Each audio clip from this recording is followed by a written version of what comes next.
Alors, bonjour à tous et bienvenue sur ce nouveau partage. Donc aujourd'hui, ce que je vous propose, c'est d'explorer les différentes facettes du risque associé à la détention d'actifs financiers. Alors, c'est une dimension qu'à titre personnel, j'ai beaucoup négligée et qui m'a beaucoup coûté, alors en argent mais aussi en stress. Donc, si vous suivez ma chaîne, vous savez que je propose depuis un moment un modèle de portefeuille pour vous aider à gérer vos investissements de manière plus efficace. Alors, ce portefeuille reprend les principales fonctions de celui que j'utilise au quotidien. Aujourd'hui, ce que je vous propose, c'est d'ajouter une nouvelle dimension à ce portefeuille. Je vais vous montrer comment intégrer ces fameux modèles de risque pour vous aider à arbitrer vos positions. Donc là, on comprend que la gestion de portefeuille, ça ne se résume pas seulement à choisir des actifs, à les acheter, mais que le risque est effectivement un élément essentiel à prendre en compte, car il peut avoir un impact majeur sur le résultat global de votre portefeuille en termes de volatilité, en termes de pertes, etc. Donc c'est pourquoi il est essentiel de bien comprendre comment le mesurer, je parle du risque, le gérer et ajuster tout ça en fonction de vos objectifs et de votre tolérance au risque. Alors au cours de cette vidéo, je vais vous présenter les principaux concepts de calcul du risque. Je vais vous montrer comment utiliser les modèles de risque pour évaluer les différents scénarios possibles pour votre portefeuille. Et alors nous parlerons des méthodes utilisées, les méthodes historiques, les méthodes paramétriques, et également je ferai une petite incursion dans les méthodes de simulation de type Monte Carlo pour évaluer ce qu'on appelle la VAR. Alors pas d'inquiétude, on va décrire un peu tout ça juste après. Alors, comme j'ai dit à ma reprise, les travaux que j'expose ici correspondent à des besoins personnels, et comme j'ai un parcours assez typique dans le monde de l'investissement, j'ai la prétention de penser que le contenu que je délivre ici peut intéresser d'autres personnes. Et si c'est le cas, n'hésitez pas à me le faire savoir à travers les outils de notification que propose YouTube. En plus de me faire plaisir par rapport au service rendu, ça me motive à continuer sur ma lancée, à continuer à passer du temps sur ces différentes concaténations de résultats. Alors c'est parti, nous allons explorer les arcanes du risque financier et voir un peu comment dompter la bête pour atteindre nos objectifs. Alors, concept de VAR, donc j'en parlais il y a quelques secondes, on va passer maintenant à la définition. Alors la VAR, c'est l'acronyme en anglais de Value at Risk, ou valeur à risque en français, c'est-à-dire une partie de son capital à risque. Alors c'est un concept clé en finance qui vise à mesurer le risque financier associé à une entreprise, un fonds, une compagnie d'assurance, mais dans le cas qui nous intéresse, on peut plutôt regarder par rapport au portefeuille d'actifs. Mais ça peut être aussi associé à des choses un petit peu plus abstraites, telles que des stratégies d'investissement. Alors, l'AVAR, concrètement, ça quantifie la perte maximum que l'on peut s'attendre à subir avec un certain degré de confiance sur une période donnée en raison des mouvements de marché défavorables. Alors, juste pour la petite histoire, aussi pour indiquer que la VAR, c'est pas rien, la VAR est utilisée pour la première fois sur les marchés financiers à la fin des années 80 par la banque Bankers Trust aux États-Unis. Et ensuite a été largement popularisée par la banque plus connue JP Morgan pour finalement devenir un indicateur standard avec les accords de Bâle en 1995.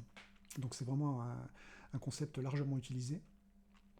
Alors si on prend le cas des compagnies d'assurance, elles en sont très friandes parce que ça leur permet d'évaluer les matelas financiers à mettre en place pour absorber les éventuels impacts d'un sinistre subi par un de leurs assurés.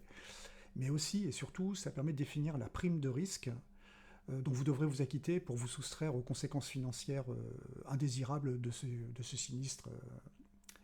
Alors, c'est un concept qu'on retrouve aussi beaucoup. Enfin, on retrouve le même type de raisonnement du côté des options. Alors, il y a des options que j'utilise beaucoup par ailleurs, mais ça, c'est un autre sujet que j'aurai certainement l'occasion de traiter plus tard.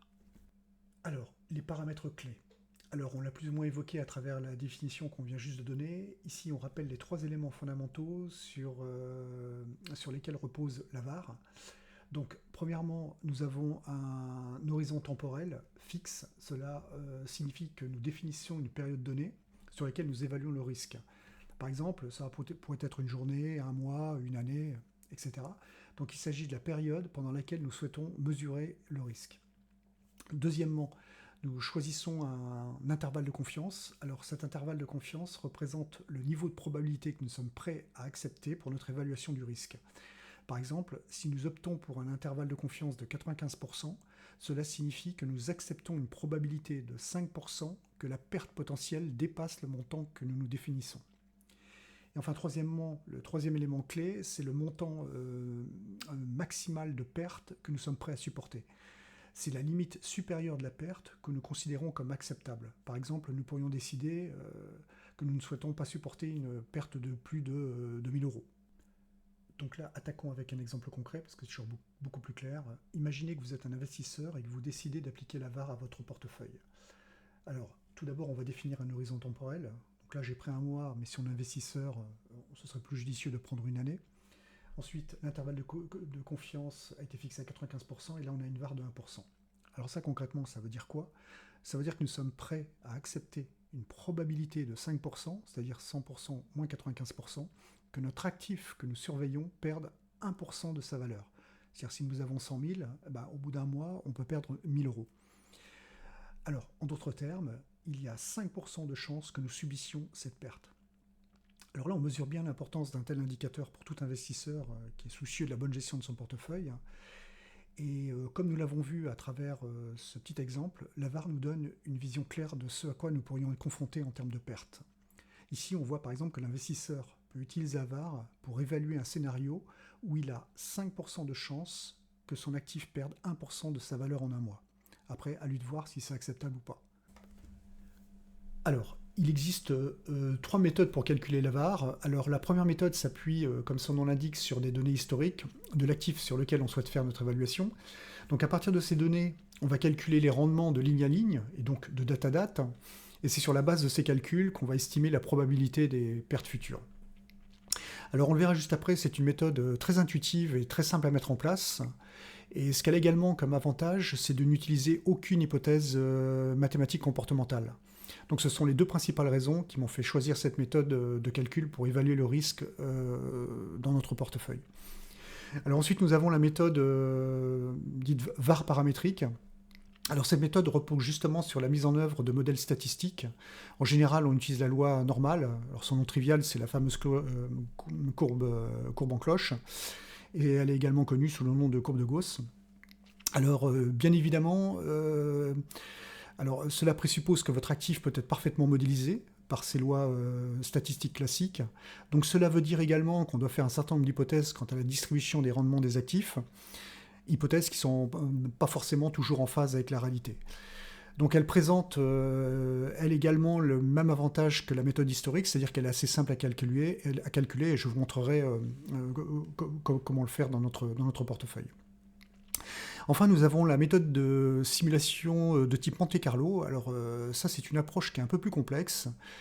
C'est-à-dire que si on veut de la précision, on peut être amené à traiter des milliers, voire des millions de scénarios possibles pour estimer cette fameuse VaR. Et bien évidemment, le corollaire de tout ça, c'est que ça nécessite de disposer d'un gros volume de données et d'une puissance de calcul assez significative, ce qui n'est pas forcément compatible avec nos outils du quotidien. En tous les cas, ça ne l'est pas avec notre portefeuille qui tourne dans l'écosystème de la Google Sheet.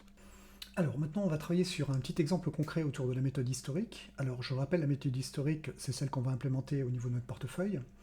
Alors on verra que c'est relativement intuitif, relativement simple.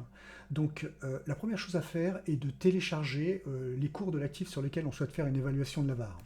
Alors c'est les données que vous avez dans les deux colonnes de gauche. Alors pour télécharger ces données, il existe de nombreux sites qui permettent de faire ça. Alors il y a Yahoo Finance, on peut aussi utiliser un petit programme en Python si on a plusieurs actifs à télécharger. C'est assez rapide et ça permet de générer un fichier directement compatible avec Excel. Et on peut également directement utiliser Google Sheet avec la fonction Google Finance. Et j'ai quelques exemples justement dans le portefeuille modèle. Alors, concernant on va juste prendre le petit exemple avec Yahoo Finance, parce que c'est ce qui est le plus pratique pour quelqu'un qui ne veut pas trop s'embêter. Alors, je rappelle que cette méthode-là, je l'ai déjà décrite dans la vidéo que j'ai réalisée autour du calcul de l'alpha et du bêta. Donc, je vous invite à aller consulter cette vidéo si vous voulez vraiment tous les détails. Mais grosso modo, c'est relativement simple à faire. Vous allez sur Yahoo Finance, vous tapez le ticker de l'action que vous voulez atteindre. Donc, là, par exemple, on va prendre Analog Device. Voilà, alors une fois qu'on a la page de garde, on va sur données historiques. Ensuite, une fois qu'on a sur données historiques, on peut définir un range de dates, c'est-à-dire entre une date de début et une date de fin. On peut directement définir aussi une période, donc là on pourrait imaginer une année. On peut définir la fréquence, quotidien, hebdomadaire ou mensuel. Donc là par exemple on pourra prendre hebdomadaire et faire appliquer. Et une fois qu'on a fait ça, on peut télécharger directement les données et ensuite les importer au niveau d'Excel et faire la suite des calculs que je vous ai expliqué tout de suite.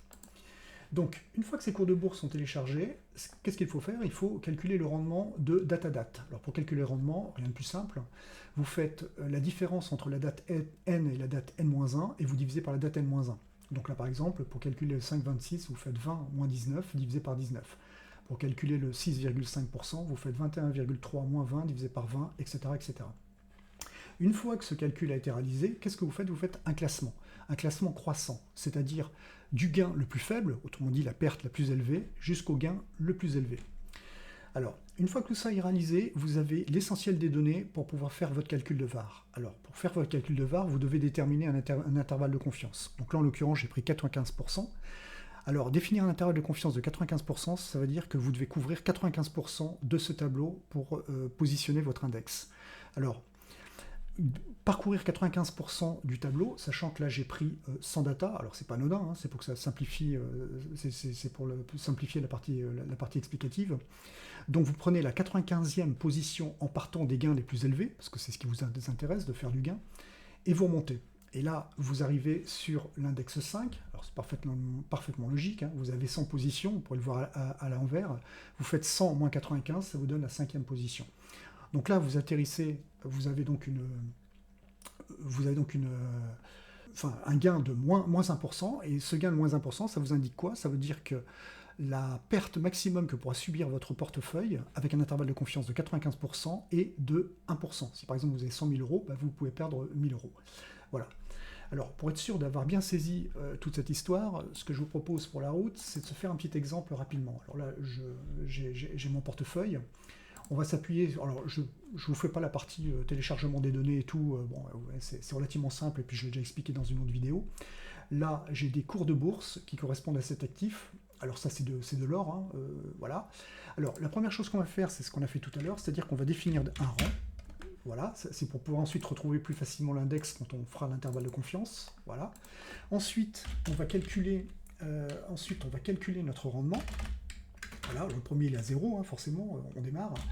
Ensuite ici, on fait cette valeur-là divisée par celle-ci, moins 1. Alors c'est un peu différent de ce que je vous expliquais tout à l'heure, mais ça revient exactement à la même chose. Hein. Je fais le rapport des deux, moins 1, ça correspond à la même chose que de faire 176.7 moins 177.32 divisé par 177.32.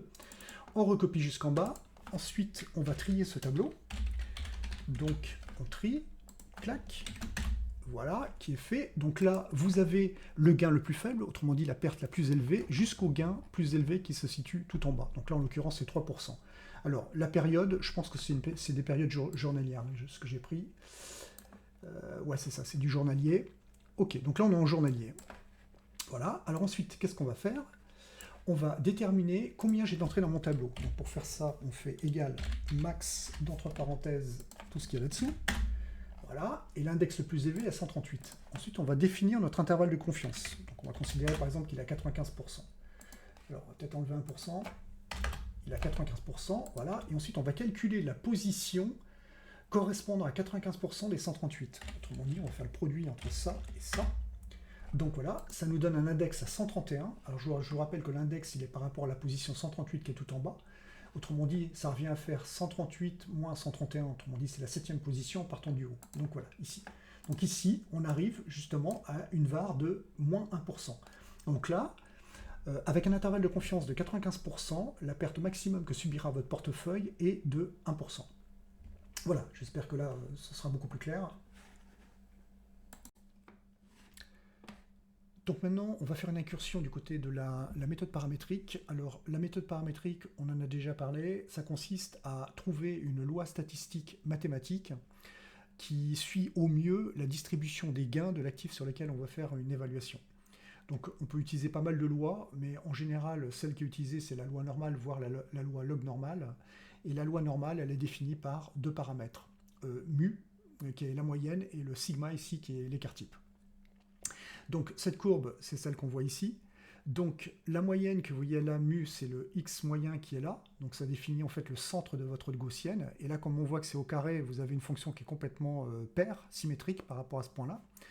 Et ensuite le sigma, ça définit en fait le taux d'écrasement de votre gaussienne. Alors le mu par exemple, si vous prenez le S&P 500, il fait à peu près 10% par an. On pourrait imaginer que le mu, donc la valeur moyenne du gain, est à 10%. Et le sigma, alors je ne sais plus exactement à combien il est sur le S&P 500, mais s'il est entre 1 et 2%, vous pouvez imaginer que le sigma ici c'est à 2%. Donc c'est ce qui correspond à ces écarts-là de plus 34 à moins 34. Alors la distribution de vos gains, c'est les gains positifs sont de ce côté-là et les gains négatifs sont de ce côté-là. Donc, imaginez que par exemple, vous souhaitiez. Alors, donc là, c'est des pertes. On va vers les pertes et là, c'est vers les parties positives. Imaginez que vous vouliez connaître la probabilité de faire une perte qui dépasse. Une perte d'un certain montant. Alors, imaginons par exemple votre sigma ici, il est à 10% pour le S&P 500. 2 sigma, ça fait 20%. Donc, la probabilité de perdre 20% sur votre portefeuille, c'est l'intégrale de ce que vous voyez sur la gauche. Donc là, ça nous fait 2,5 plus 0,15.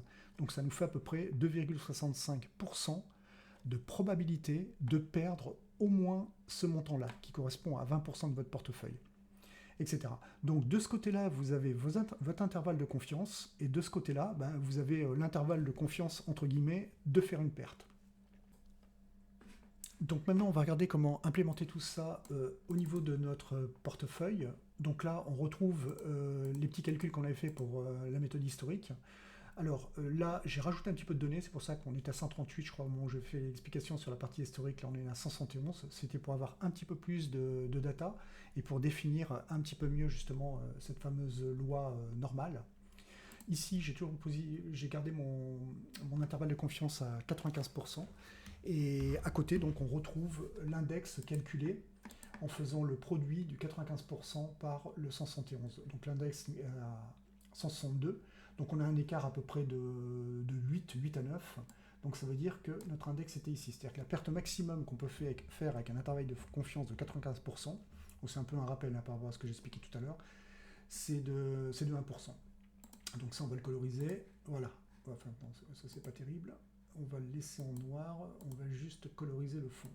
Voilà. OK. Donc maintenant, on va utiliser une loi normale pour tenter de modéliser ces gains. Donc pour ça, il va falloir qu'on calcule la moyenne. Donc on va calculer la moyenne. Et il va falloir qu'on calcule l'écart type. Alors, on va l'appeler en français. Écart type, voilà, égal. Très bien. Alors, la moyenne, comme je suis sur une version anglo-saxonne, ça va être égal à average. Voilà. Alors, c'est de W11, et de mémoire, je crois que c'était W181 pour aller jusqu'au bout. Voilà, donc là, on vient. La moyenne, alors c'est de l'or, donc ça évolue pas très très rapidement, enfin, c'est relativement stable, enfin, on n'a pas une très grande volatilité. Ça fait à peu près du 0,04% par jour. Ensuite, on va calculer l'écart type. Alors, pour l'écart type, on va conserver le range. Alors, toc. Alors, l'écart type, ça doit être STD. STD, on va prendre voilà, l'écart type simple. Voilà, parfait. On calcule l'écart type. Donc là, on a quelque part la volatilité. Donc, on voit qu'on a beaucoup plus de volatilité que de la croissance moyenne historique. Voilà. Alors, ensuite, qu'est-ce qu'on va faire? Eh bien, on va évaluer la probabilité d'avoir une perte avec cette moyenne et cet écart type en supposant qu'on a affaire à une loi normale. Donc à ce moment-là, on va utiliser une fonction qui s'appelle norme inverse. Voilà. Alors, on donne d'abord la valeur de pourcentage de la courbe en partant de la gauche. Donc là, on va quantifier plutôt les pertes. Donc notre intervalle de confiance, il est de 95%, donc je le sélectionne. Alors, comme c'est les pertes qu'on veut évaluer, on fait 100% moins 95%, voilà ce que je viens de faire. Ensuite, on sélectionne la moyenne, voilà, et enfin, on sélectionne l'écart type, voilà. J'envoie, et qu'est-ce qu'on retrouve? Donc là, on retrouve le niveau de perte correspondant à notre intervalle de confiance de 95%, il sera au maximum 1,19%. Donc vous voyez qu'on n'est pas très loin de la méthode historique, donc ça veut dire qu'on a quelque chose qui matche à peu près bien. Et si on regarde un petit peu la manière dont les gains sont distribués, on va voir si ça suit justement une loi normale. Donc j'espère que vous avez encore en tête la forme de la loi normale qu'on a vue juste avant, et on va regarder ce que ça donne. Donc c'est pas ça qui m'intéresse, ce qui m'intéresse c'est d'avoir un histogramme. Alors ce que j'ai histogramme, je l'ai là, voilà, regardez. Voilà, on a quelque chose qui est quand même pas trop mal, quoi. Alors, on sent quand même qu'il y a une espèce d'asymétrie, il y a une espèce de skew là, on voit que la loi n'est pas complètement normale. Ici vous avez des barres qui sont plus hautes que de ce côté-là, mais globalement on a quelque chose qui ressemble beaucoup. Donc on n'est pas complètement à côté de la plaque. Voilà, donc voilà ce qu'on peut faire avec la méthode paramétrique. Alors un point que je ne vous avais pas précisé tout à l'heure, alors je vous en parle maintenant parce que c'est quelque chose que je vais utiliser justement pour le portefeuille, c'est qu'ici je vous ai fait un trait croissant et puis après j'ai fait tout un petit bazar là pour retrouver l'endroit où on a notre fameuse var, mais il existe une fonction qui fait le travail pour nous, qui s'appelle percentile. Alors il va falloir que je mette un égal si on ne va pas la retrouver. Voilà, percentile. Voilà, ça doit être ça. Alors, il veut des datas, donc on y va. Alors, les datas, on va jusqu'à W181. Et ensuite, qu'est-ce qu'il veut? Il veut également le niveau de perte, parce que là, tout comme la gaussienne inverse qu'on a vue tout à l'heure, il faut partir de la partie gauche, du côté gauche de la courbe. Donc, il faut donner le pourcentage des pertes. Donc, pareil, on fait 100% moins 95%. Ferme la parenthèse, on envoie, et là vous voyez, on a quelque chose qui est quasiment équivalent à ce qu'on avait un petit peu trouvé à la main. Voilà, donc à partir de ça, je pense qu'on a tout, et on va pouvoir positionner un peu toutes ces données de risque sur chacun des actifs qu'on a sélectionnés dans notre portefeuille. Ok, donc là, on n'est pas loin du bout. Alors, je le disais en début de vidéo, moi, le choix que j'ai fait, c'est d'utiliser des données historiques pour calculer ma var. Donc, c'est ce qui a été décrit ici. Mais alors, plutôt que de faire des choses manuelles, j'ai utilisé directement la fonction, ça m'évite de faire ce tri croissant. Et en fait, c'est toutes les données que vous voyez là. Donc, tous les calculs sont faits à cet endroit-là. Voilà, alors ça s'appuie sur une autre feuille qui est ici, alors je ne vais pas l'ouvrir, hein, mais cette feuille, elle consiste simplement à calculer, alors si je vais quand même l'ouvrir pour qu'on voit un peu, elle consiste simplement à calculer les gains différentiels de date à date, voilà, et donc voilà, donc ici j'ai le niveau de risque pour chacun des actifs qui est positionné dans mon portefeuille. Ensuite, ça c'est défini avec un certain niveau de confiance, ce niveau de confiance il est défini ici, en tête de sheet, c'est ce que j'ai, voilà, c'est le montant, enfin c'est le pourcentage qui est ici. Alors, normalement, j'aurais dû mettre 99% là pour avoir 1%, mais pour m'éviter la soustraction à cet endroit-là, là, parce que sinon il aurait fallu que je fasse 100% moins mon niveau de confiance, j'ai mis directement la différence à cet endroit-là. Mais pour être rigoureux, il aurait fallu mettre 99%, parce que là je me suis fixé un risque maximum enfin je voulais avoir une certitude à hauteur avec un intervalle de confiance de 99%. Donc voilà, tous les niveaux de risque pour chacun des actifs de mon portefeuille est défini ici, et puis ensuite tout naturellement qu'est-ce que je fais? Je viens récupérer ces cases. Donc là on voit par exemple L9, ça correspond à Citigroup. Si je retourne dans Dataro, effectivement le L9 correspond bien à Citigroup. Voilà. Donc je définis, je rapatrie ici tous mes risques, et puis donc là on voit qu'il y a des risques qui sont plus ou moins importants, donc on voit justement que Citigroup a un risque plus important que par exemple Waste Management.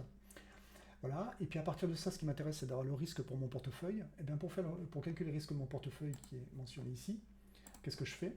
Je fais la somme product du risque multiplié par le montant alloué correspondant, et je divise par le montant total. Donc ça, parce qu'effectivement, si j'ai un risque qui est très élevé, mais que j'ai un montant, j'ai très peu d'argent engagé sur cet actif-là, la pondération doit être inférieure. Donc en gros, c'est un petit peu ce que je fais là. Donc là, on voit par exemple que mon portefeuille, j'ai un risque de perte maximum de 5% sur une journée, parce que ma var a été calculée en journalier. Voilà, donc moi, vous trouverez dans la partie description, donc en fait, un lien vous permettant de récupérer ce portefeuille, sachant qu'il avait été aussi positionné dans la précédente vidéo qui décrit complètement comment fonctionne ce portefeuille, donc je vous invite à la revisionner si vous avez attaqué directement avec cette vidéo-là. Et donc en conclusion, ce que je dirais, c'est qu'il il faut surtout pas oublier la gestion du risque, et je considère qu'elle est vraiment cruciale, et même pour tous les aspects de la vie, que ce soit dans vos investissements, vos projets personnels ou vos décisions personnelles. Concernant les investissements d'ailleurs, je vous invite également à aller voir ma vidéo qui s'appelle «Les marchés sont taillés pour perdre», parce vers la fin, j'ai un volet qui correspond au money management, et ça montre un peu l'importance d'avoir un money management extrêmement bien géré, pour éviter des pertes trop importantes et puis de liquider votre compte. Et donc justement ce facteur de risque là qui est implémenté au niveau du portefeuille, ça peut vous aider justement à avoir un money management efficace. Et pour le reste, si vous avez des questions et que vous souhaitez en savoir plus, même sur d'autres sujets liés à la finance, n'hésitez pas à me les poser dans les commentaires. Je me ferai un plaisir d'y répondre. Et merci de m'avoir suivi aujourd'hui. Et si vous avez apprécié cette vidéo, je vais dire un peu ce que tout le monde dit. Laissez un petit pouce bleu, abonnez-vous à ma chaîne pour ne pas manquer les prochaines vidéos. En attendant, prenez soin de vous et à bientôt.